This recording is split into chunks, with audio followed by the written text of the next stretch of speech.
Welcome to the full release of Elite Horizons, everybody. Well, as you can see, everything is looking shiny. Your launcher now has 3 different game loadouts that you can run with. You have the 32-bit and 62-bit with the full 1.5 release, and then you have, of course, Elite Horizons, which has its 64-bit launch. And oh boy howdy, look at that beauty right there. Everybody that bought the game beforehand has access to, I believe, every ship in the game has a Black Friday paint job, which will be awesome when I start getting back into doing some silent running. But anyways, we are here for one purpose and one purpose. Power plant upgrade. Look at that baby. Oh, love it. Finally, the FDL has the ability to, 25.2, to actually run underpowered if you want. Oh, it's going to make things so much easier. And it's going to deal with heat a little bit better as well. Thank goodness. And that leaves me with a whopping 37 million. Not too poor, but also not overly rich compared to a lot of people. Also have access to all the ships and everything here. Oh yeah. Of course, we are in Founders World with 10% off, so these prices may vary for you, but it gives us a chance to look at everything real quick and kind of give you an idea of what to expect. Of course, you have the Cobra and the Viper Mark IVs that are out now.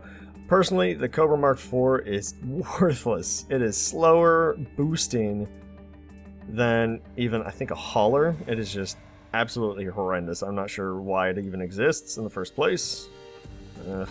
Same goes for the Keelback. Really not sure why this exists. Really don't know why. Other than maybe just being an absolutely massive ship for using in Horizons, maybe? I don't know. Asp Scout doesn't have little finnies up here. Yet another ship that I don't know. I'm still kind of on the edge about whether or not this is really worthwhile either. But new stuff to play with, so can't be too upset. The FAS, of course, the entire Federal line, the Federals, as we joke about them. The FAS being the only really worthwhile one there. And the FDL getting a little bit better today, not only with that power plant upgrade, but a few other aspects that we'll be taking a look at in a later video. And oh, the big daddies that I am so looking forward to getting to fly for real, not just very cheaply in the beta.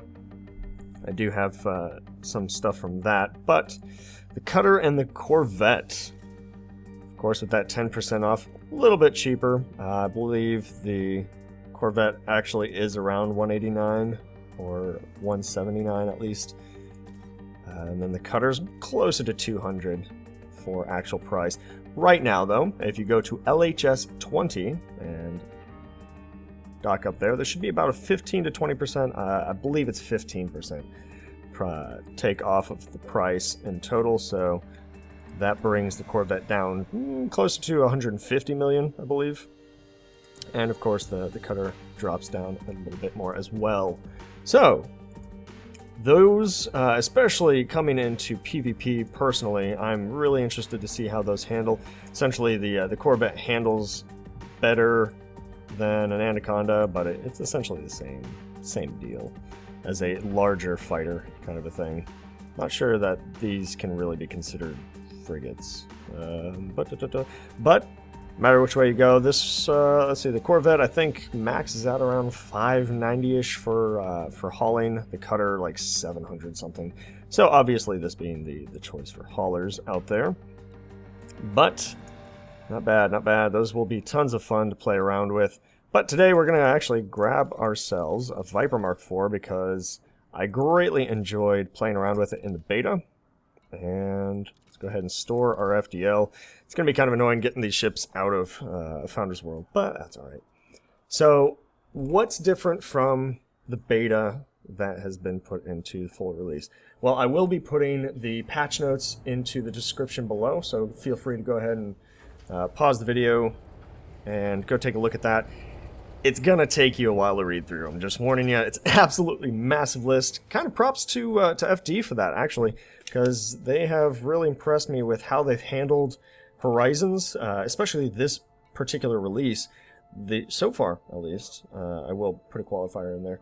So far, it doesn't seem like the servers are melting down. They did for beta, but for full release, they haven't done so much melting so far, which is great. I love it. Alright, and from the rumors that I've been hearing, the Viper Mark IV will be a tough little bird, especially as a hull tanker. So that's what I'm going to be setting it up for. And I also want to set it up for do some landing. I'm going to have some fun landing on planets with it. Very, very good back and forth. Let's see, hull reinforcement. Shablam. No, that's not what I want. Now you also have the Bioweave shield generators, which essentially are faster recharge for less overall strength, which is pretty neat.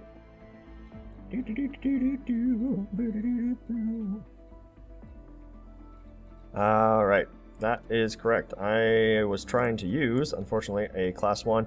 You need at least a Class 2 slot or above in order to fit the your SRV, which should be right around here somewhere. Planetary vehicle. Wow, I completely passed that over. Now, Class 4s can carry 2 vehicles at one time. Class 2s can only carry 1. Go ahead and buy that. Pretty cheap. 5,000? Not bad. I will say, until you get a hang of driving these things, try to carry a backup as well, because you can kill yourself pretty easily if you're not careful. The shield on the vehicle does not protect you from bouncing around on the planet itself. So as you're bouncing around, you're actually going to be losing hull, even though you're not losing shields. Keep an eye on that. So give yourself a backup, because you don't want to have to fly all the way back here in order to get a reload. You can also reload these on a planetary hangar, if you so choose. Let's go ahead and get that all fit up. And tell you what, I'll go get that all fit out and everything. We can have tons of fun. Slap on our sweet paint job. Oh no, we don't have a paint job. So I guess the new ships don't have the paint job available to them right now. No problemo though. But anyways, I'll go ahead and get this all set up, and I will meet you guys on the surface of Shinrarta's nearby planets. Is it just me, or does the cutter look ugly? It just looks like a clipper that kind of got scaled back a little bit. It got squeezed. Probably that got erect. Yeah. I just don't I don't know. It just, did they even try? Ah. It's especially from the front. Yeah. It has a few angles. It's really unflattering from. Like, this isn't actually a bad looking ship when you sit from side or top, because it's really long as leak. Or when it's landed. You know, when you're driving around with an SRV, it's actually pretty. Pretty. But looking at it from space.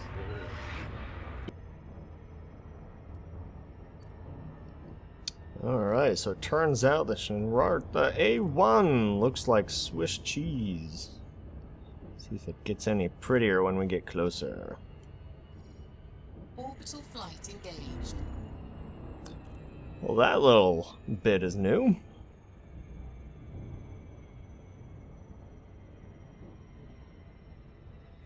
It looks like they've moved to audio cues rather than having that text pop up in the upper right.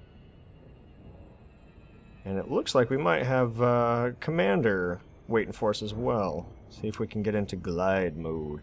And I did find out that glide does not refer to being in an atmosphere, since these are obviously planets that do not have atmosphere in the first place. Glide is actually the function that allows your ship to operate kind of on the edge between super cruising and getting into normal space. So you're kind of riding that wave until you can There we go. Drop from orbital cruise and glide. Not bad. So this glide is kind of your ship trying to keep itself together while you're transitioning from one engine to the other. Let's go ahead and slow down just a little bit. This is not going to be a very impressive place to land. That's okay. It's not actually going to be a docking place. It's more of just a place to base yourself out of, I guess. Wee doggy. Uh-oh. Ooh, rough landing. Be careful coming in on your approach. Came in a little too hot myself. Oh, it looks like we've got some competition that we can play with. Gear down.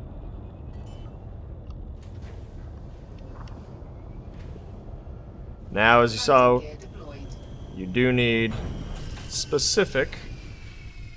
Let's see, I believe it's Shift S. Yes, Shift S will get you looking down, unless you have head tracking, which I do. It's just not really set up right now. Go ahead and hit deploy, and if you do have the proper, there you go.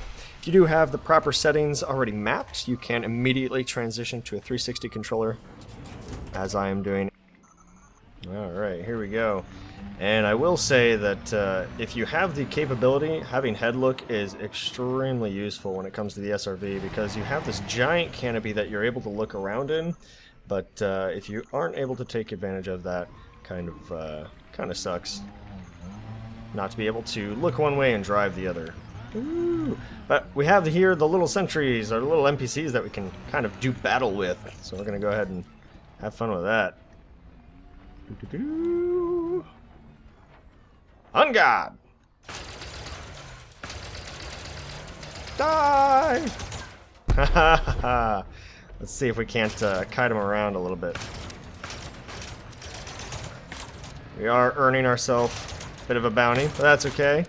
I believe what you're able to do when after you kill them is, oh dear, ah! Not exactly the finest tunes. All right, let's give our weapons a little more to work with. Ah, crap! Missile incoming. Not sure if you can shoot those down. Let's find out. Ah, shoot! Oh, I think I was able to deflect it just last second. Come on, come on, come on, come on. Yeah, there we go.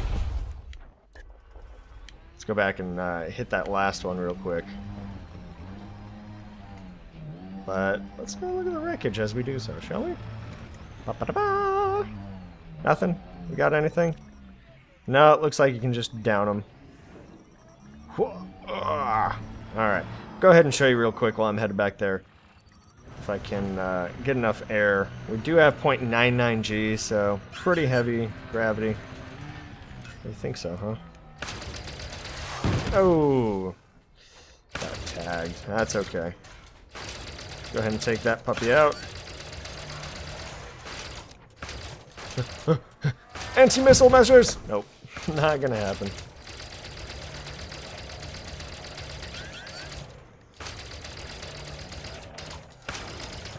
Can I do it? Can I do it? No. Taking some hits. That's okay. My shields are really absorbing pretty well. Ah, there's no fine-tuned movement when it comes to using a 360 controller. Ah!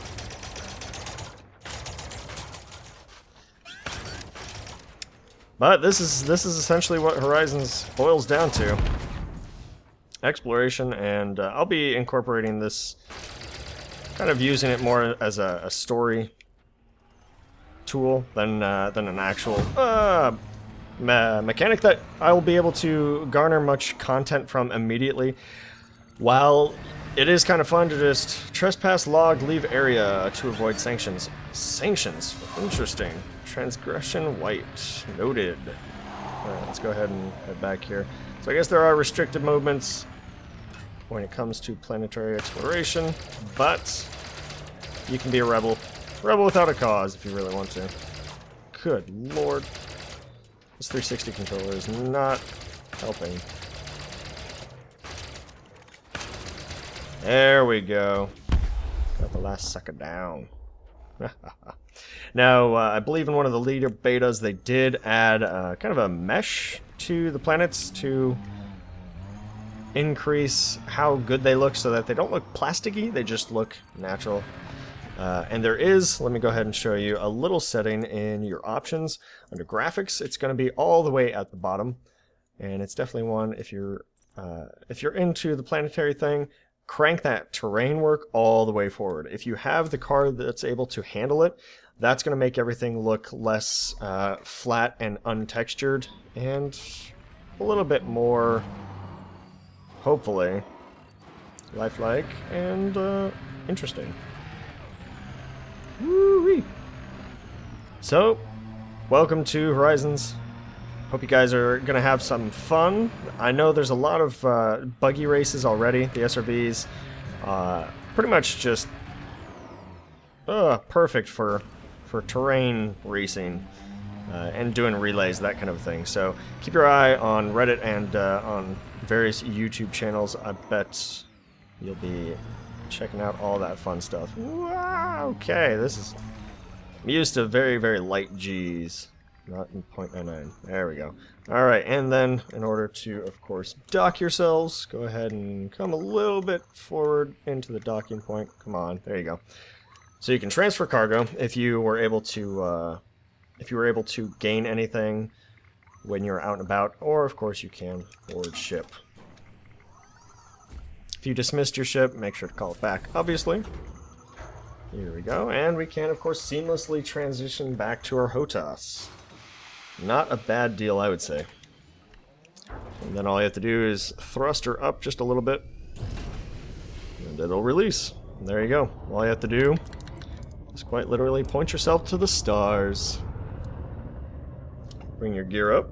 Landing gear retracted. And head out into the black. So there you have it, ladies and gentlemen. There's going to be plenty of fun stuff coming your way from yours truly.